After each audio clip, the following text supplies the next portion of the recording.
Hey there, welcome to Authentically Raw. I'm your host, Jamie Barris.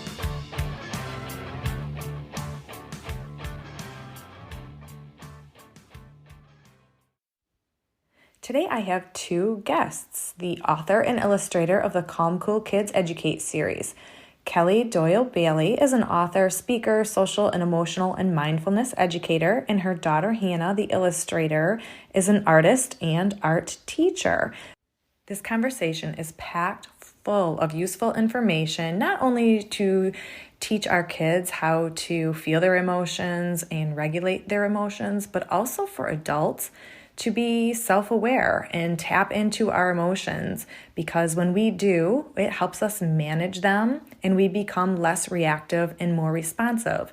And when we are that kind of an adult, the people around us, the kids around us, also become that type of person that can manage and express their emotions in a healthy way that serves them instead of hurts them. So enjoy this conversation. Thanks so much, Jamie. I'm Kellie Doyle Bailey, and I am the author of this Calm Cool Kids Educate children's book series that is published by Pessy. It's a behavioral mental health company out in Wisconsin. They're our publishers, and they back our work. When I'm not busy working for the Maine Department of Education as the social emotional learning specialist and emotional intelligence human here in the state of Maine, I am co-collaborating with my daughter, who is also the illustrator of this series, and I'll let her introduce herself. Yeah, so I'm Hannah Bailey, and I am an art educator in a coastal Maine town, little Bucksport, Maine. I teach middle school to 5th through 8th grade students, and I also do some social emotional learning regulation strategies with collaborating with other teachers. And I also am currently doing some work teaching an alternative ed experiential learning hands-on program that we like to call STARS.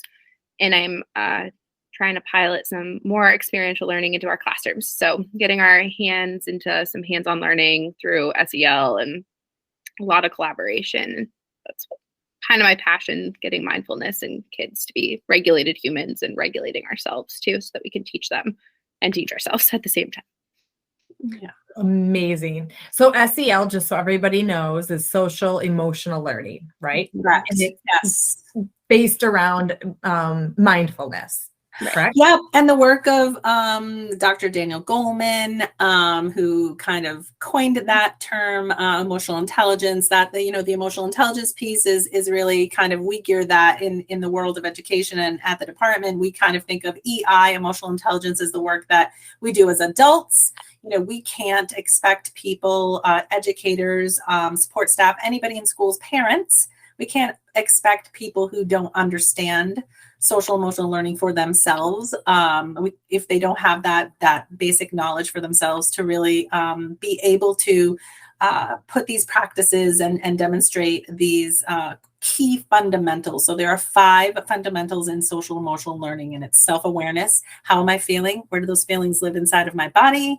And how and what emotions come about, and how do those things impact my behavior and my availability to learn and grow in all of my environments. And then the regulation, you heard Hannah talk about, we're really talking about regulate to co-regulate. And so when we talk about self-management, our second key of SEL is really, do I have healthy pro-social coping mechanisms? And that means adults need to have those skills too. Before we can ask a child or expect a child to manage their emotions, we first have to teach them about their emotions, but we also have to have a handle on our emotions as well. And then the third is social awareness, that empathy and compassion and the ability to take perspective also begins with ourselves. So we have to think about that from the adult perspective. I can't have compassion for you, Jamie, if I don't start with allowing some self-compassion to cultivate and come forward. And that impacts the relationships that I have. So that's a fourth component, relationships, beginning with relationships with myself, self-talk. What kinds of things do I say when I make a mistake? Do I see mistakes as beautiful opportunities to learn and grow? Or do I see them as epic failures?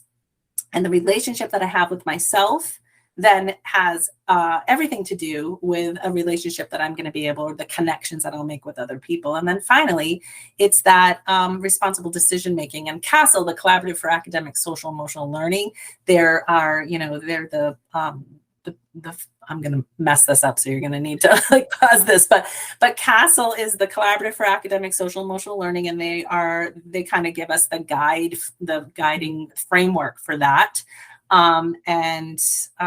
So we use that framework in the books that I write, in the work that we do in our classrooms, but also bringing that back to ourselves as adults. And that's what Hannah was talking about a few minutes ago. Lots of schools are starting to understand now, and parents are starting to understand that,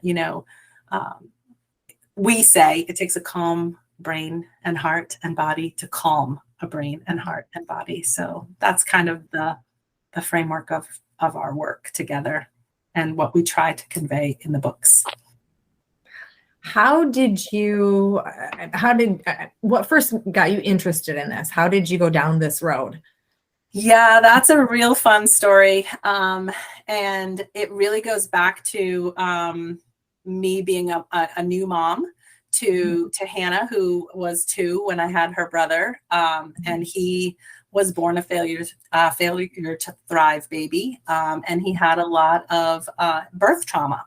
And because of the trauma that he endured as an infant, and the developmental markers that were impacted and some of the reflexes that didn't get integrated well, he was hardwired for reactivity.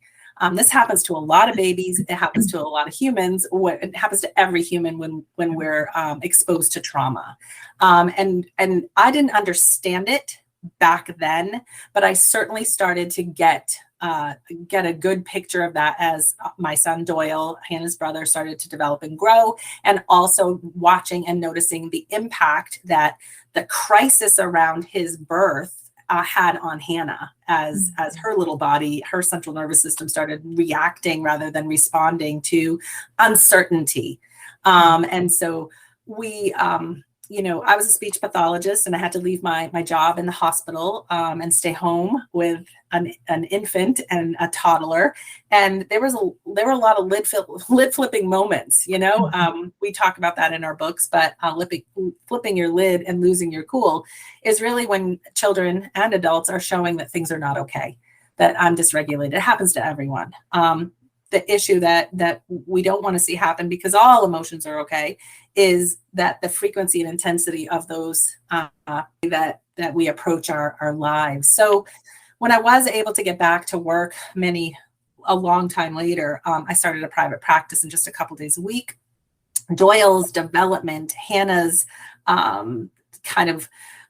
she was our internalizer, lid flipping, that internalizing. Anxiety can show itself, and lid flipping can show itself in many different forms. Doyle was an externalizer. You could see it and hear it, with big movements and big emotions. And Hannah's was more subtle, but it was that, avoiding and escaping and shutting down. It led me down a path to really understanding the neuro integration and the neurodevelopmental sequences of children as a clinician. And I did a lot of work with Svetlana Maskatova out of Poland, and also Cece Kester with Brain Gym for special needs. Carla Hannaford, she was a mentor of mine, and a lot of work with her. And I just started really delving into what's going on with the brain, like what's happening when we flip our lid and lose our cool, and bringing that into the practice that I worked in with my business partner at the time, and applying that in our home with our children, and noticing that when they were losing their cool, when I also was not a regulated human, that was elevated and exasperated. But when I did my work, which led me to mindfulness, right? Led me to being more aware. It started with self-compassion, not being so hard on myself, but just building that in naturally. I always get to this place and want to say that that Doyle is okay. He's 24 years old, because people always want to know, well, what happened to you? Well, we see Hannah, she's just, here she is, and she's my co-collaborator. What happened to your son? He's 24. He's a thriving 6'2", probably doesn't want me to say, 240-pound big boy, owns his own business, did a whole bunch of stuff. But he and Hannah were probably my best lid flipping life teachers. And I had to pay attention on purpose and get curious about their behaviors showing me something. And that's what led me to this. I started doing this work into public schools and teaching lid flipping that I learned from Dr. Dan Siegel's work. He does the hand-brain model, talks about your prefrontal cortex being here. And when you feel safe and connected and valued and loved, all of the neurochemistry that supports this part of your brain works. And you can pay attention, and you can listen, and you can learn, and you can connect with people because you're okay. Your body and your brain are all saying, yeah, this is okay, I'm good. But when I'm a little upset or a lot, or I'm a little anxious or a lot, if I'm having an emotion that dysregulates my central nervous system, then I flip my lid. And basically, just the short of it is, all of the neurochemistry that supports your prefrontal cortex is no longer supporting that. It's been replaced with things like cortisol, norepinephrine, and adrenaline. And you can only do a few things with that. You fight with your words or your body, you want run away, flight, you freeze, or you forget about it, you fawn. And I was teaching these things to public school because I was a consultant in public schools.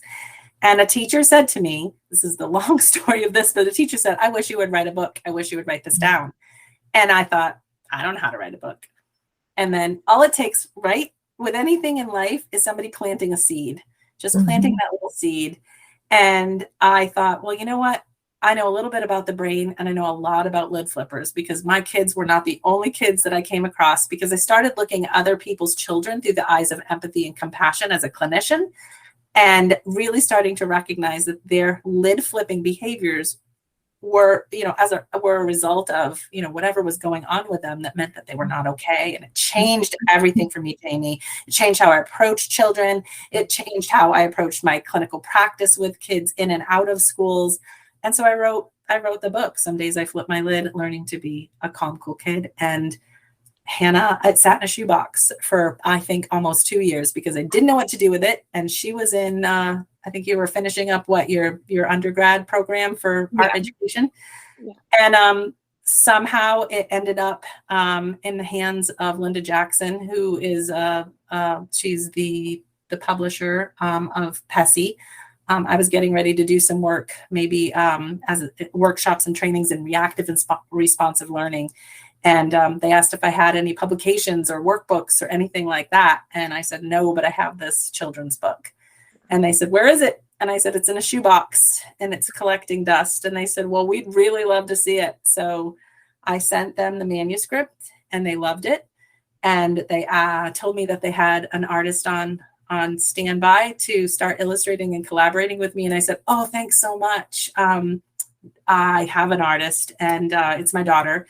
And they said, oh, no way. Oh, that's not how we do things, right? We don't usually do things like that.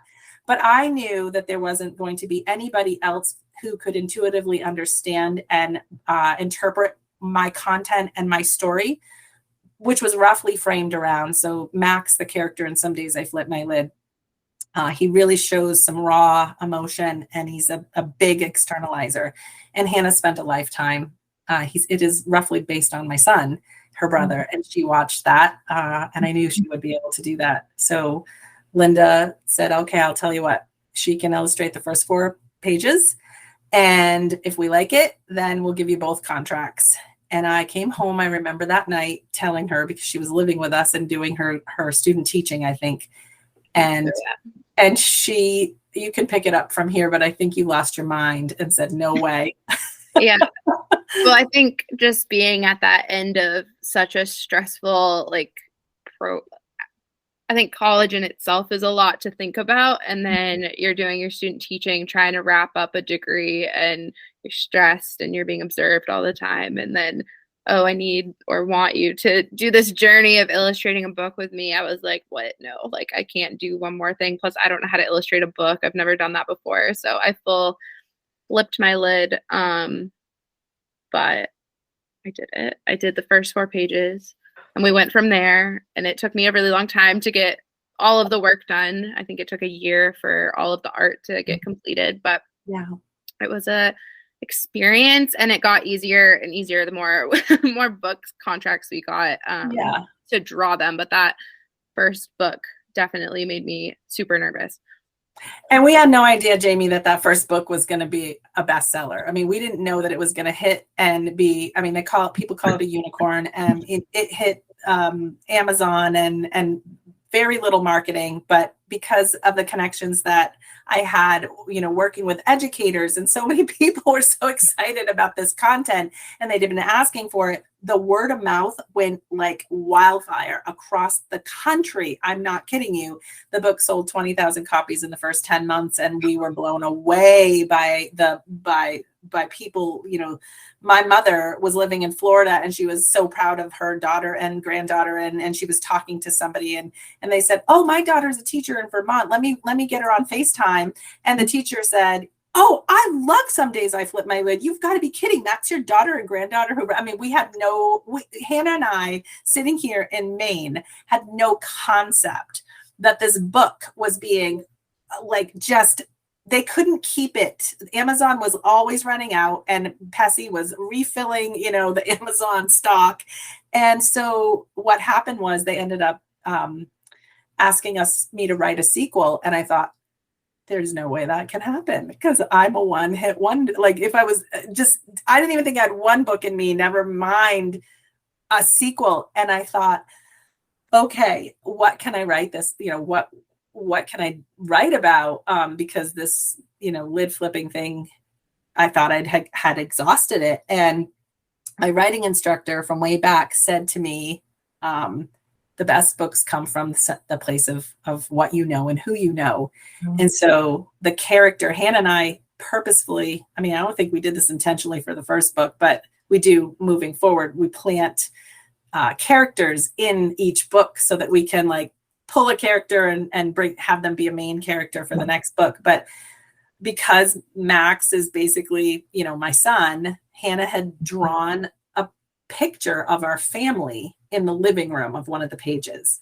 Mm-hmm. And so we called her Grace, because Hannah's middle name is Grace. And we pulled her out, and we collaborated and talked about, can we build a story around her and her silent suffering? So Some Nights I Flip My Lid was born out of Hannah's demonstration of the internalizing, the kind of that anxiety, that low hum. You see those kids, you see that in adults. It's that ever-present, something's just not quite right. It's that ever-present dysregulation. And especially when something like a sub comes into the school, Hannah would go to the nurse, or, those kinds of things. So that's what I wrote. And each of the books have a mindful practice that we talk about. And so we just kept collaborating and moving forward with the characters. Wow. Amazing. And I'm so glad you did. And as you speak, I can't help but think how you just mentioned that low level, always there, that anxiety. And that's not just kids.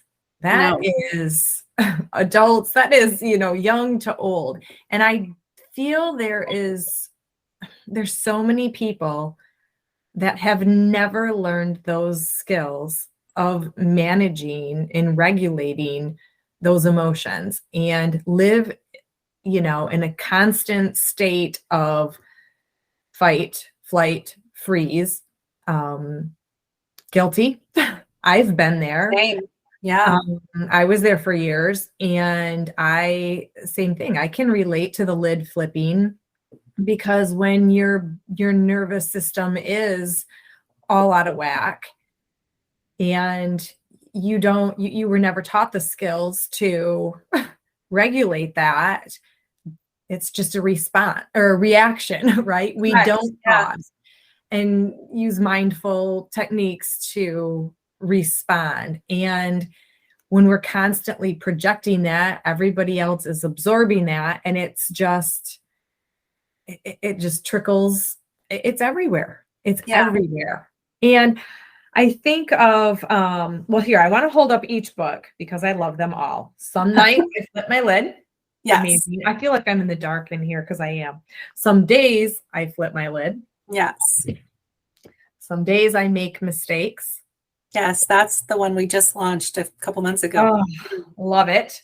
And some days I breathe on purpose. Yes. So, I mean, there's so many themes, or in each of the books, but I love, and you touched on it in the beginning about, all the different things, but I just love how it really pulls out, number one, the awareness, because I feel we are a society of just unaware people.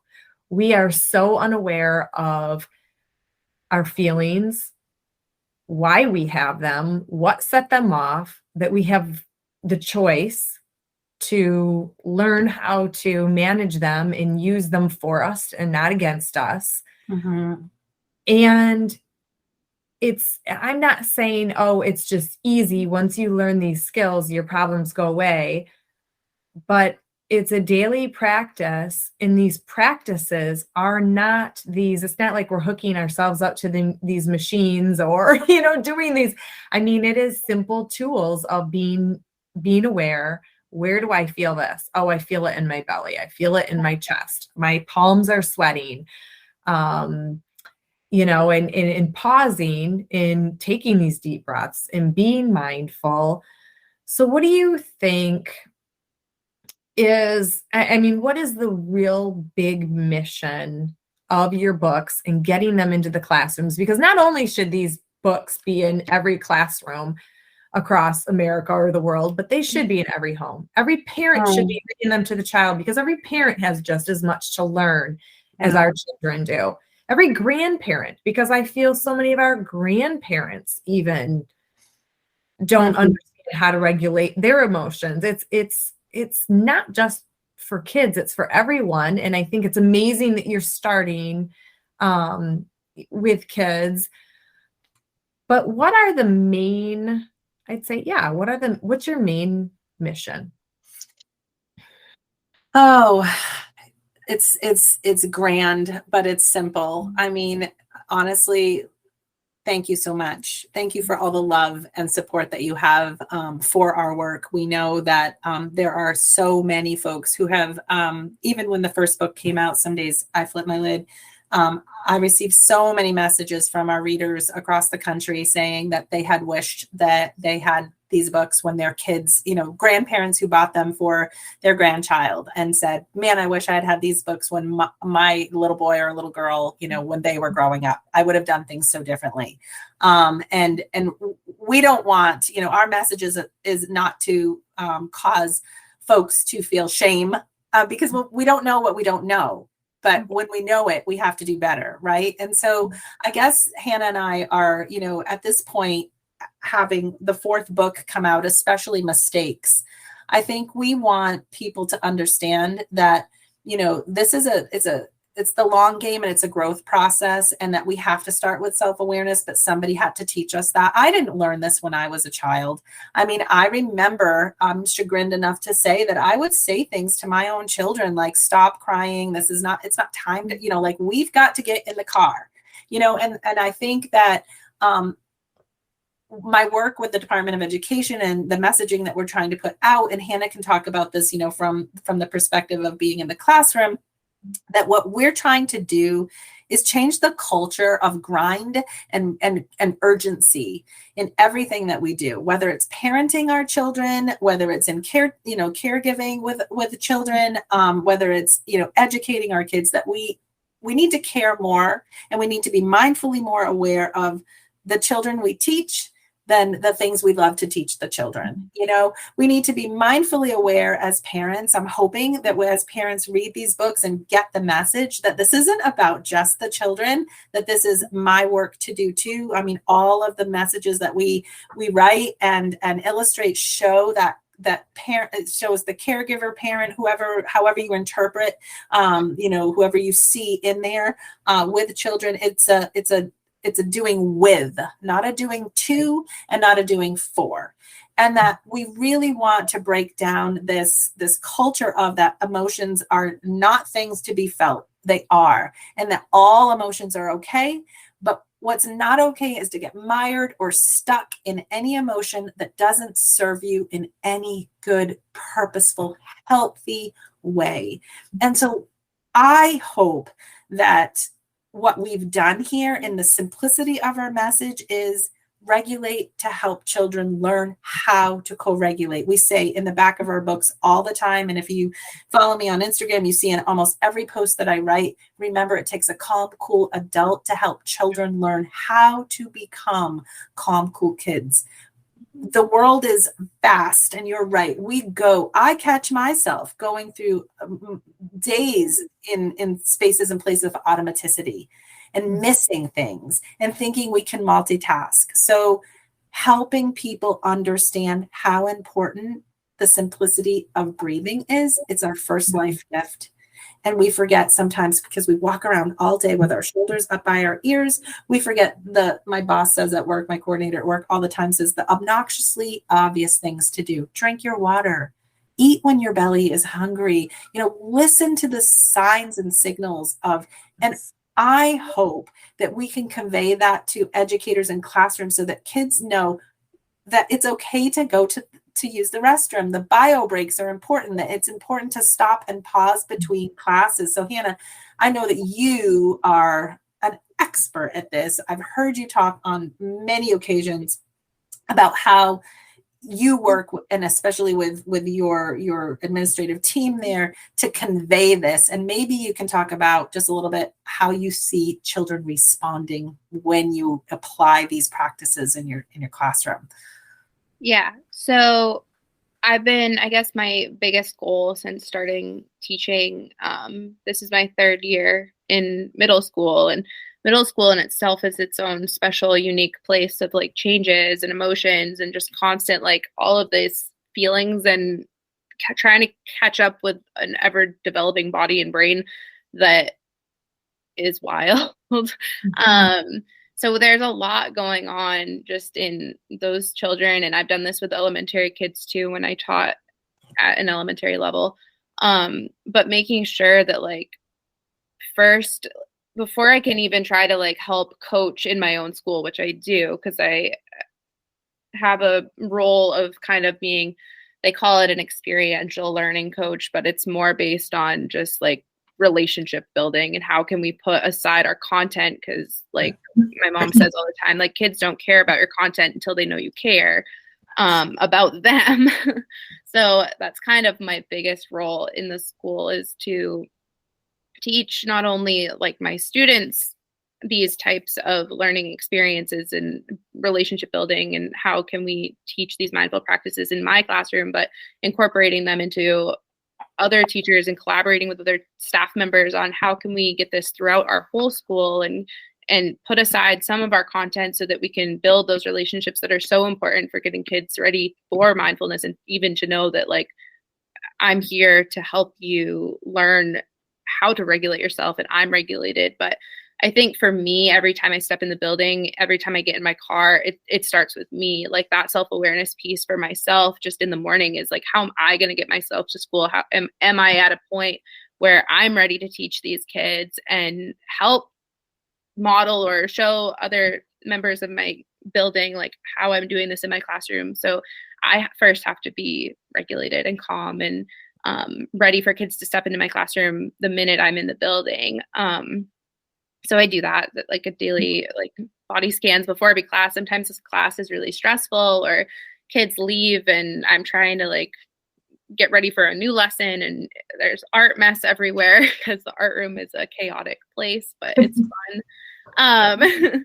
So making sure that like each class is a fresh start and those new kids, those new faces that come in that next block get a new Miss Bailey, just like the last class did. And I'm not taking things personally from the class before and making it the next class's fault or problem, because it's not. So there's so much self-awareness that has to be done just within your own self before you can help others or deal with regulation problems that do occur. They do all the time in schools. And I think, Jamie, what you said is like, we're seeing so much more behavior, and especially I think after our pandemic, that just children are still reeling from that, and there's been so much setback in just social skills. Our kids are struggling being face to face, and just this year alone is the first time we've had masks off and students seeing each other and feeling vulnerable and not being on a computer part-time. And there's just so many changes that we've gone through as a society in itself, that school is always feels different. There's been no normal for a lot of the students that we teach for the past four-ish years. It's been wild. So I feel like they're always adapting and getting used to some normal thing. And teachers are feeling that too. So there's all of this pressure to try to make things go back to what they were, but they're not, and they're not necessarily going to. So we're just, I think there's this need to feel connected and build those relationships, but no one quite knows how to start, especially when there's so much behavior. And I think what I'm trying to do in myself is just not take any of it personal, because it's not personal. And any behavior that happens in my classroom is never personal. These kids are doing the best they can with what they know and the tools that they have. And it's my job to set aside my ego and see them for where they are and love them for what they're doing, and try to, in the moments that I can, spread my tools and share what I know about mindfulness and about my social emotional learning strategies, and share my books. And I think the books are great because the kids know that I draw them, and they've gotten to see over the past few years. I usually have one going. So they're like, oh, what are the pictures that you're working on? Or I'll let them doodle a background, or like, so some of the kids have even gotten to like be part of one and take a lot of pride in that. Like, oh, I got to doodle on that page, or I got to color in that shirt. And it can be bonding, and it does help build that relationship, but they also like know that when they come in, there's going to be there's a routine, and we're going to start with a mindful moment, or I'm always going to give you a minute to breathe when you come in my classroom. And Ms. Bailey always starts off by just giving us a second to like do a body scan or know where I'm at, and do a check-in. And she's not going to take it personally if I'm not having a great day. She's just going to listen. And I do really, really think that that's so important. And I'm just, I think I love middle school. I love teaching. It's hard, but it's rewarding at the same time when you can like really just put aside expectations of what you think it should be, I guess. And just to piggyback on what Hannah's saying, and Hannah, that was just so beautiful. And I'm so proud of you. Well, thanks. I'm so proud of you. Thank you. What I just think that is just the simplest message that we can convey to anyone who's listening to this podcast and anyone who reads our books is to and looks at the pictures.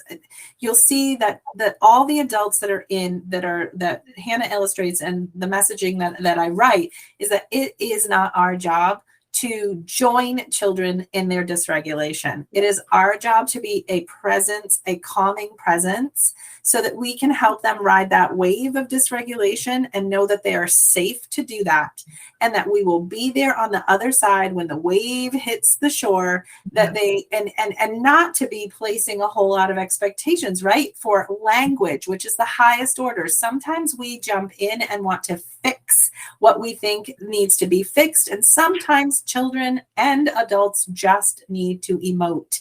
And we really also want to get this, this misnomer that we don't get to experience our emotions. No, that's not at all what we're saying. That we do get to experience the emotions, and we're going to honor whatever emotion that you're having. And and as we build in mindful practices into our spaces and places, what we start seeing is less and less and less of those explosive lid flipping moments, especially if Hannah is in her classroom and she just had a tricky class leave, and she takes a second just to self-check and notices where her shoulders are, and she doesn't have that stern face, or she isn't showing dysregulatory behaviors when the next kids come in, because they were not on the receiving end of whatever just happened. And for her to be able to just okay, I got to get myself ready here, and tell them, I'm so happy to see you. Thanks for coming to school today. Thanks for showing up for yourself. Not this, I had a really tricky, period 2 and period 3's popping through the door and like, come on guys, get in, let's go, let's get your stuff, get your art supplies, just that sense of urgency itself. If a child is dysregulated coming into Hannah's classroom, her amping up that sense of urgency is just going to cause that child to be either, externalize bigger with the behaviors, or internalize and withdraw from the participation. Either way, they're not going to be engaging in an optimal way, right? So it's about balance. And Hannah's right. I believe, and it's well documented in research, that social emotional learning and emotional intelligence is all about relationships, beginning with the relationship we have with ourselves.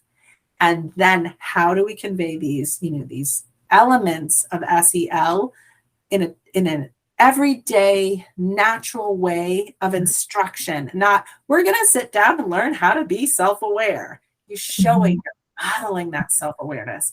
So if it's I remember when I was in classrooms and working with, groups of students, and that maybe the old way, if the noise is starting to get big, teachers would clap, clap, clap, clap, clap, or go over and, some of the tools that they have, they would flick the lights on and off, or they would get louder with their voice in an effort to bring energy down. It actually did the opposite. Research is showing that us getting louder does not help calm people's nervous systems. And also, telling people to breathe. All right, just take a breath. Somebody comes into your classroom with a lot going on. And if Hannah or if I were to say to them, you know what, I see you're, flipping your lid, just take a breath. Sometimes just doing our own alpha breathing, or saying, gosh, I'm starting to flip my lid because it's really loud in here. I'm wondering if anybody else is feeling like that too. I used to have kids say, yeah, Miss Bailey, I'm feeling like that too. Oh, I am too. And it was the ripple effect. Once you start teaching kids about their brain and their lid flipping brain, they'll start using the language with one another. It's pretty amazing. Wow. Oh my gosh, I love everything you said. And I first want to, there's two big things that I'm just bursting. The accountability part of it, because I feel it takes us as individuals first to become accountable for what we are feeling and how we express it. And this is going to be one of those transparent, vulnerable moments. And I've been thinking a lot about it lately because I saw it in myself for several years, a few years ago. And that is, I hate even admitting it, but it was when my kids were dysregulated, right? They're kids. They're going to throw a tantrum. They're going to scream or holler or yell, or, whatever they're going to do. And I would sometimes describe it like feeling like an iceberg, where it's like all day long, it's like, I can handle it, but they're pick. And I either crumble, or it's like that volcano. It's building. And then I explode. And this is the part I hate to admit. It's the exploding, but it's also the see what it's your fault.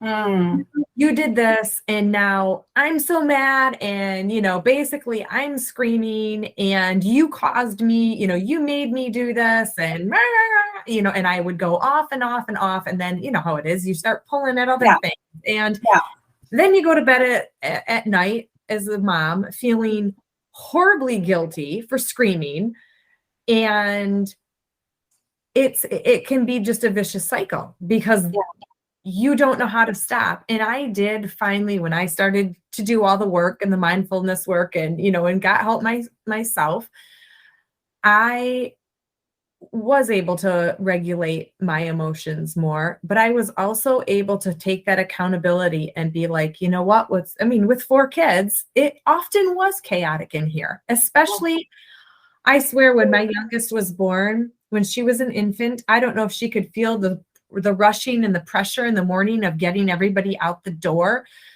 But I would I would grab her to put her in that infant car seat to take everybody to school like clockwork every day. She would poop everywhere. And it's like, we have to leave now. And you just, and I can remember the kids, we have to go because, throw her in a car seat in a dirty diaper because you said yesterday, if we're tardy one more time, where there's like no candy for a month or whatever. And right. It's like, I think the infant could even feel it, but it gets to the point where it's that accountability to where I have to own this. I need to make these changes. And when I feel it building, say, I'm feeling, my palms are sweaty. My heart is flustering. I feel like screaming at you guys right now. I'm about to blow. And now they look at me and they all become accountable for themselves. Yeah. And I can step away and then they can step away and then we can start to laugh or whatever. But it took me to do that. And Hannah, you really hit on the connection and the developing those relationships. And I feel it does go with the accountability too, though, because to admit I'm feeling anxious, I'm feeling humiliated or embarrassed or scared. As an adult, that's hard. But as a kid in a classroom, to admit that to a teacher, to a friend, to anyone, that's really hard. But as soon as they do, like you said, it's me too, me too, me too. And that we do something called mindful me too. It's a signal. It's the sign for, me and I, me and you. And we teach that on purpose to kids so that sometimes, we never want to put people on the spot. And first of all, I just want to just thank you so much for sharing that vulnerable story and to tell you as a parent, I have been there. I have been in that very same place. I have done very similar things and gone to bed feeling like the worst mom in the world. But I will tell you, when you have a house full of children and they're going every which way and we're trying to get this and we have all of these expectations and like Hannah said, the ego's involved. And because if I don't have it all together and if I can't keep all the balls, going and I drop one, when somebody comes in, there's just a lot. And so I think that, first and foremost, for any parent out there who is listening to this conversation we're having together, if you are feeling like that, you are not alone. We have been there and it's tricky. And so what all the things that you were describing is that you were on overload. I was on overload when parenting is tricky, parenting 2 kids, 4 kids, 1 kid, and that your infant. That was such a great insight that you said, because there is a ton of research about dysregulation and the gut, right? And think about, Hannah used to be an exit seeker. And so, if something didn't feel right, I have to go to the bathroom. Oh, I have to go to the bathroom, or if she was at school and there was a sub, my belly doesn't feel good, I have to go to the nurse, and so that is a real physiological response that your body is having to the stress that you're feeling. And so know that your baby was feeling that chaos. And it's not anything that, you were doing to her. It was her response and reaction to the dysregulation of the life of the family at that moment. So it doesn't surprise me at all. I'm not a doctor. I'm not a gastroenterologist, but I can tell you that Doyle used to do the same thing. Babies will, that's something, or even humans will get, adult humans will get like my gut doesn't feel good, right? You don't feel well. So I think that the key factor here is being able to not just admit it, but to hone in on it. And it's so important when we're presenting these practices in schools. And when I'm doing it, when I was in my clinic, when I was in school, and even when I'm, at the department and I'm talking about this, from a EI place with adults, it's really important never to put kids or anybody on the spot. We model it, we talk about it, we talk about it for, like, this is how I'm feeling, and we teach them that mindful me too signal. And when people feel like when kids can see that they're more the same than they are different, and when you've built a climate and a culture in your classroom and in your school that is built on respect, trust, belonging, and where children feel valued and safe and represented, where there's equity there, they will, and that teacher is consistent every single day. I have been in my daughter's, classrooms. I have had the honor of collaborating with her school, with her 5th through 8th grade school, through her principal, her administrative team. Their entire administrative team is all trained in emotional intelligence because her administrator, called us up and said, "Hey, Department of Education, whatever you're doing up there, and I see Hannah Bailey doing it, and I want more Hannah Baileys." Does it work with every single person every single time? No, it does not, because a lot of times people can't get out of their own way. And again, really feel the urgency of instruction and meeting those academic outcomes and meeting, if we're talking about parents, there's that urgency of, I've got to get here, here, here, here, and we don't have time for that. Yeah. So that's why it's so important, like Hannah said, to make sure we do our own check-ins. And so even if you just hang out in that world of self-awareness and self-management for a good long time, which is really what those first 2 books are about, then if you can really hone in on that, like you said, once you started working on, doing my own work and telling my kids, hey, mom's feeling a little bit stressed out here. I'm going to need to take a break. That's so different than laying the blame or projecting the anger onto, them when they were maybe just playing or doing or whatever. They're dysregulated. I've been there too. So it's just a different way. It's a pivot in how we communicate, but it's breaking it down into the humanness, right? And recognizing that children are small humans that we don't want to hurt them. We want to protect, but we also want to educate and help cultivate that emotional awareness, but they can't do that. And we jump forward. We expect them to manage their emotions before we help them understand that the emotions are there and what's going on with them. So I think there's a lot of it. You're powerless, or you feel powerless when you explode or you freeze, or you do these. Yeah, you don't manage. And there's shame attached to that too, right? We have that shame. So, and I think you do. I mean, as an adult, I feel very powerful when I managed this well. This is happening. This is how I feel.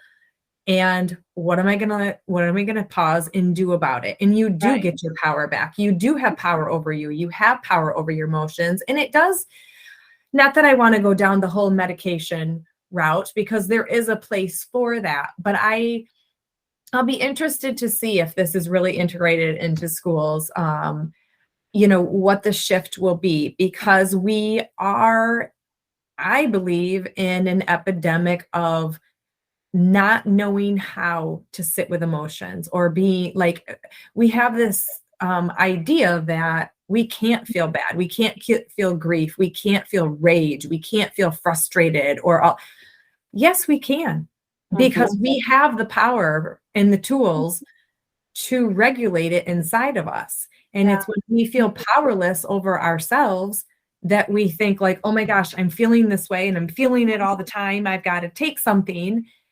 without educating ourselves and, trying to regulate first. Yeah. I mean, I think there's such a thing. I mean, we name it to tame it. We do a lot of that with kids, helping them understand, like, so what are you feeling, and where do you think that feeling is living in your body? But we do that through the modeling of that ourselves so much that they're used to hearing it, so that they come in. I heard you say the word feel, and I feel angry. And that's so important for us to make sure that we're using that communication mode when we talk about our feelings. When we identify who we are as the feeling, like, I'm so angry, instead of teaching children to say, I feel angry. That was a big shift. And I know you do that, Hannah, when kids come in and they say, Miss Bailey, I'm so mad at so-and-so. Oh, you're feeling mad at so-and-so because feelings are so fleeting, right? And they're really based upon whatever circumstance that you're in.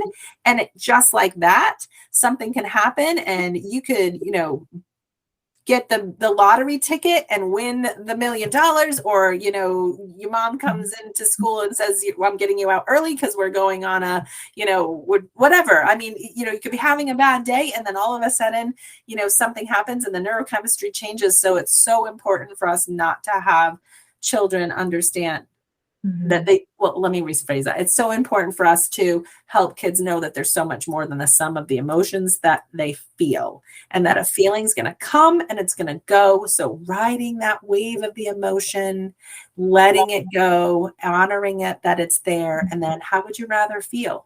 Giving the agency. So being the boss of the emotion rather than the emotion being the boss of you. And I think acceptance comes in, that just popped into my head, because accept that these feelings are a normal part of life. Accept that there's going to be problems. People are going to not make you feel a certain way, but they're going to impact how you feel in the moment. And you can either choose to deal with it in an acceptable way or an unacceptable way. Right. And we talk about mindfulness a lot. And I know, Hannah, you build mindful breaks. And one thing that we should mention is that not all mindful practices are the right tools for every child. So what might be calming for one child could be very dysregulating for another. So if anybody picks up our books and they say, oh, in some nights I flip my lid, Grace and her parents do a body scan.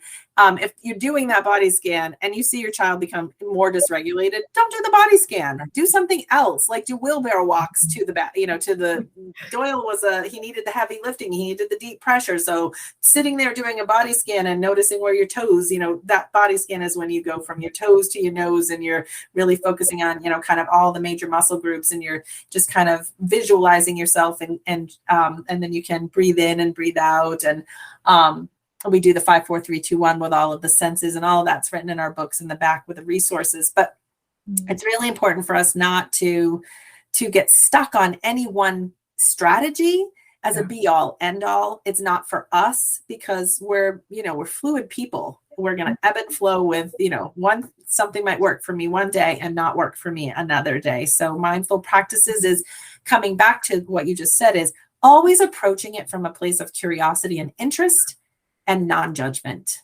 right? And that's when we can be empathetic and compassionate towards other people too. And that's what does create that safety and that feeling of you are being seen, you are heard, and you are valued despite whatever, because we're all feeling the same thing. We and like you said, it goes back to, we're not alone in any of this. Right. At all. Tell me, you're on another adventure of writing something new. Can you tell us about that? I'm writing an adult book, the adult version. I have heard from a ton of readers out there who have said, please write the adult version. I put that on a back burner for a couple of years. People, as soon as they started getting, some days I flip and some nights I flip, started with we'd love to have the adult version of this. And honestly, we knew we had 2 more books in the queue that we needed to get out. So I just couldn't give it any of my thinking, but I am in the process of writing an adult book. I'm really not ready to release a whole lot of the details yet, but it really is a book that brings it right back to us and talks about, having an opportunity for us as adults to be really reflectful and also responsible. It's so easy, right, for us to think, well, I'm this way because my parents, did this, or I'm this way. But here's the thing. We don't have to stay any one way. There are lots of chapters in there that I think that will speak to folks, but it's just in the beginning stages of outlining. But I'm excited about it. And Hannah has been a huge supporter of it. And yeah, thanks for letting me give a little Yeah, amazing. highlight about it, but should be coming Any out. other things you want to add, Hannah? No, I just it's been really fun collaborating with my mom. I think creating these books has been a really fun journey for us as we've learned a lot along the way and gotten to do a lot of fun stuff together.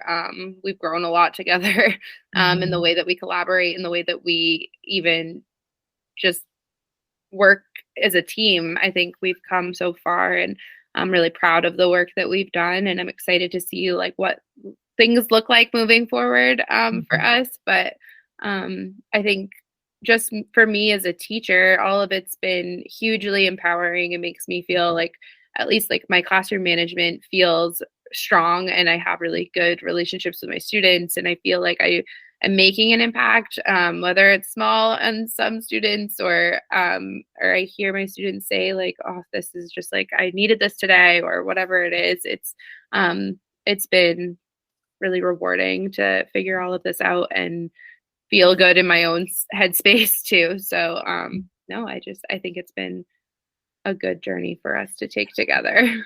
Yeah, and I would love to say too that, you know, when we started working together, neither one of us really knew how to do this dance of co-creating and co-collaborating. And I had really clear pictures of what I wanted. You know, of course, when you write a book and it's a children's book, you create the images inside your mind. And I kind of expected Hannah to be able to just read my mind and draw the pictures. And I remember that first book being very stressful. I think we had a few lid flipping moments, and Hannah, in her very wise, I think perception of what was happening, and it was really impacting our relationship, quite honestly. She said, you know, Mom, if you were working with any other illustrator, and if I was working with any other author, we wouldn't do this to each other. Like we wouldn't just say, hey, I need to talk to you about this, or, you know, she said, I think we need to have, you know, real clear boundaries around this. And I will tell you that my daughter is a great teacher to me, and our children are always good teachers. If we watch them and watch their behaviors and watch their emotions, they are always telling us something. And Hannah, I remember, said, let's get a calendar. We need to have a business plan. We need to have a creator's time. And that's what we did. I think we met twice a month. I had to like really sketch out what was inside my mind for these books initially. The first one, the second one, not so much. The third one, I think, was incredibly intuitive. I don't think Hannah and we collaborated, we talked about it, but I never, ever put my very gross drawings, I mean, stick figures. She definitely didn't get her artistic talent from me, but it was incredibly intuitive. And I think our last book, Mistakes, I think you showed me like page 10 after you had illustrated 10 pages. Right. So I think the point is that we had to dig deep in our emotional intelligence with our self-awareness, because we were starting to see the books not become so fun, and that they were a chore, and we were trying to also meet deadlines. I mean, these are published through Pesci Publishing out of Wisconsin. They had very clear deadlines for us to meet, which was a stress. And we needed to do better in being respectful of one another's time and one another's personal lives. Hannah and I don't live together. She has her own home, and so now we go on creative workshops, and we do creator, what am I trying to say? Retreats. Try to do that twice a year. And we have a couple of other things some other directions that we're going to take the Calm Cool Kids cast. So we're very excited about that. One of the things that we're very proud about is that this is a very diverse cast of characters. It was very important for us to make sure that there was representation in these characters, and that children, whoever picked up the books. I mean, of course, the first two books are very, if you looked at pictures of Hannah and Doyle, you would see that they're clearly my kids, because I wrote from a place of knowing. The third book is a child who is a person of color. She was Grace, the main character's best friend, and it was really important for us to have representation. And we consulted with some good friends and people who could help lead that work so that it could be truly representative. That was important to us. So we have some other things in the works. We have a couple more books in the series that it's not finished. And we're not sure the direction that it'll go, but we're excited about it. And we are so grateful for the feedback that we've been given by, I know that our friend who did the reading for Some Days I Breathe on Purpose, Nicole Crooks, she's a good friend of mine in Miami. She took those books and took the book and now it lives in schools in an orphanage in Africa. So children in Africa have our book. And it's just, you just don't know. You just don't know. So if anybody's out there who's listening, I was 47 years old when I first started writing. This was not something that I ever expected that I would have as a path in my life.